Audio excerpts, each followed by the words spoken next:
Okay, time to get off the wrestling and championship content for a little bit, and let's talk about a Kansas County. For today, we're going to talk about Lincoln County. Named after President Lincoln, Lincoln County was established in 1870. I could go on and on about Lincoln's presidency, how he was the preserver of the Union, how he fought hard to keep the country together, how his views on slavery itself go from he was one of the people who were supporting sending free slaves back to Africa to he's going to be the champion and try to be the person who passes the 13th Amendment to completely abolish and outlaw slavery.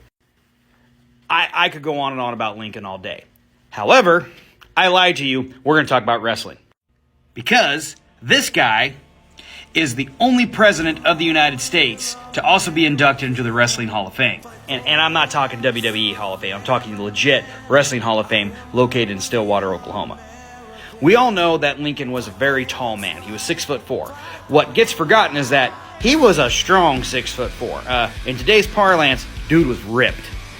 There are many accounts of Lincoln taking an axe and splitting a rail log in two with one cut of the axe. One of his nicknames when he was younger was the Rail Splitter.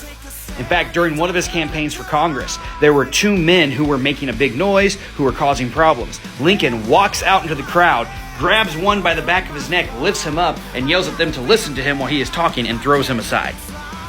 It is believed that Abraham Lincoln won 300 wrestling matches and only had one loss. Lincoln also was a man who stood up for little people. We kind of know that about his reputation, but one account has him taking on a gang leader in a wrestling match and beating him and throwing him across the room. Because this was a guy who led a gang of young men in, I think it was New Salem in Illinois.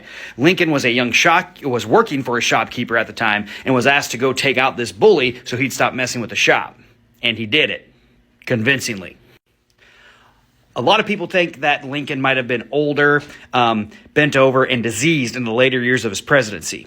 There's some accounts that kind of belittle that. One account has Lincoln in 1865 as he was visiting Union forces. He was on Grant's kind of the ship he was using as command. And he picked up an axe and held it with two of his fingers and took it and slapped it down and got it to stick all the way in. He challenged any other man on board to say if they could do the same, and none of the young men could even do it.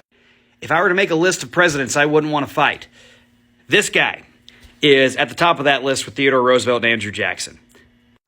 The cool thing about Lincoln is he kept our country together not just by brute force, but by inspiring people to come and fight for what the ideals of the Union were. And that makes him pretty cool in my book. So there's Lincoln County.